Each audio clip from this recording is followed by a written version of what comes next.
kamusta po mga kaibigan? This is again John from Acoustic One, and in today's video, sa pag-aaralan natin ngayon ng isa sa mga sikat na kanta ng Green Day, which is entitled Boulevard of Broken Dreams. So wag na tayong pagpatumpik-tumpik, so diretso na tayo sa ating guitar tutorial. So adjust muna natin ang ating camera para matutok natin dito sa ating gitara. Alright?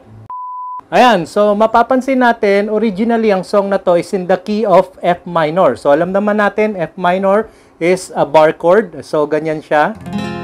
Ayan. So, sa mga nagpapasimula pa lang mag-aral ng gitara, of course, medyo mahirap talaga kapag magpapasimula kayo sa bar chords. Lalo na kung halimbawa ang inyong mga daliri is napakaiksi, kagaya ng sa akin.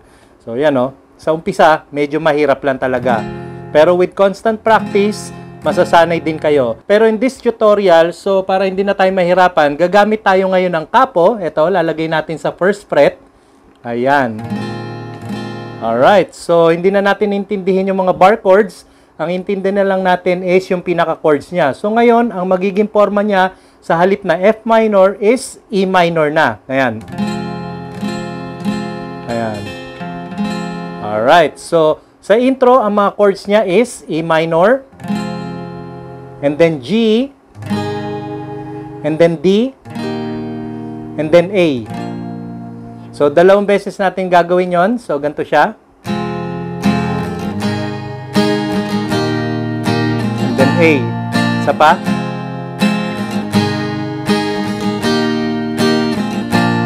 Okay. So, yung strumming pattern natin, mapapansin natin, relax lang. Kasi ang kantang ito is medyo slow naman eh. So, ganito siya.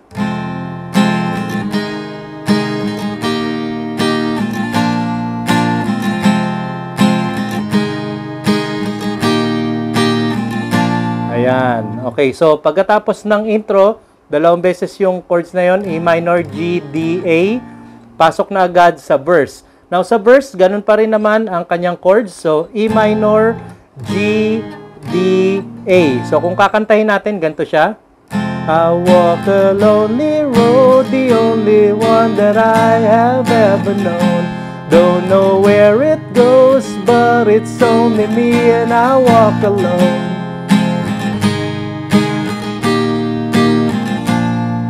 Ayan, yun sa verse 1. So, pagdating naman sa second verse, ganun pa rin naman ang chords niya. So, kagaya lang din ng first verse. So, E minor, G, D, A. So, kung kakantahin natin, ganito siya. I walk this empty street on the boulevard of broken dreams, where the city sleeps and I'm the only one and I walk alone.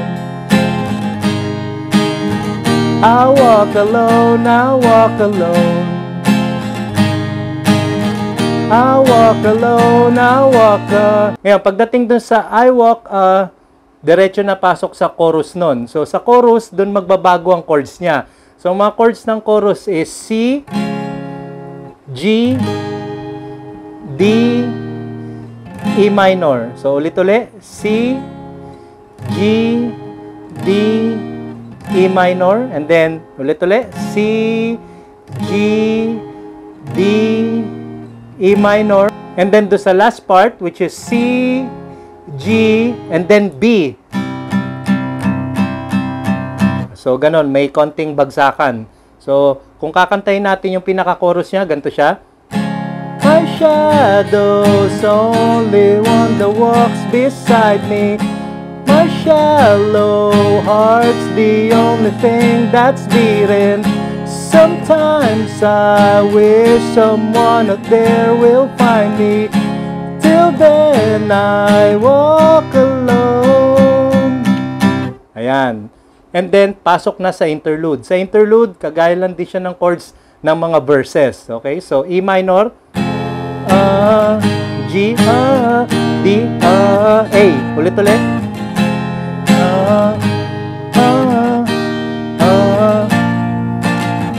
Tapos, pasok na dun sa verse 3. So, same pa rin. E minor, G, D, A. Okay? And then, after nun, isang interlude, isang round ng interlude, E minor, G, D, A. And then, pasok sa fourth verse. So, ganun pa rin. Same chords, dalawang ulit din. So, E minor, G, D, A. And then, interlude, dalawang beses na E minor, G, D, A. and then chorus. So, alam na natin sa chorus. So, recap lang. C, G, D, E minor. Ulit-ulit. C, G, D, E minor. And then C, G, D, E minor. And then C, G, and then B. So, kung kakantayin natin, recap lang. My shadow's only one that walks beside me. My shallow heart's the only thing that's beating.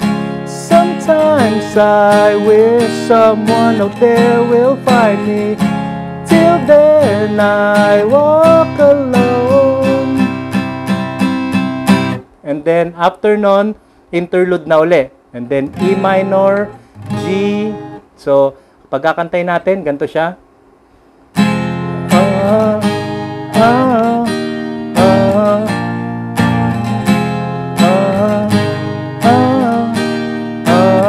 And then pagpasok nun, pasok na doon sa pinaka-solo niya. So, sa solo or ad-lib niya, ang chords niya is gagayahin natin dun sa chorus. So, sa chorus, again, C, G, D, E minor, C, G, D, E minor, and then do sa pangatlong part, bagsakan na yon. So, C, G, D, E minor, C, G, and then B. So, medyo mahaba yung bagsakan niya dun sa may B major. Okay, yan. And then, after nun, verse uli. So, E minor, G, D, A. E minor, G, D, and then A.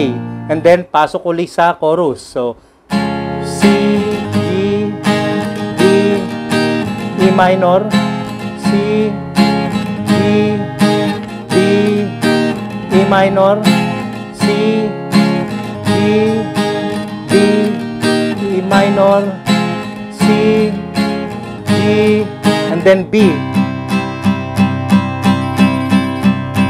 And then, after nun, outro na siya. Ngayon, sa chord sa outro, medyo kakaiba na siya ng konti. Ano po? Ang start pa rin niya is E minor, tapos C, D, A, G, D sharp. Ayan. So, kung mapapansin natin, D sharp. So, ito yung D. Uro lang tayo ng isang fret, D sharp. Okay? So, pwede rin naman dito. Magkatunog din naman yan. Kaso, meron siyang bar chord. So, kung medyo nahirapan kayo, dito na lang. So, ito yung D. Ito yung D sharp. So, urong lang na isang fret. Ayan. So, recap lang sa outro. Mga chords niya is E minor, C, D, A, G, D sharp, E minor, C, D, A, G, D sharp, E minor, C, D, A, G, D sharp, E minor, last na to, C, D, A, tapos G, ganito siya, dalawang bitaw sa G, tapos dalawang bitaw sa D sharp. So, ganon. Ayan. So, kung titingnan natin, last part ng outro, ganito siya, E minor,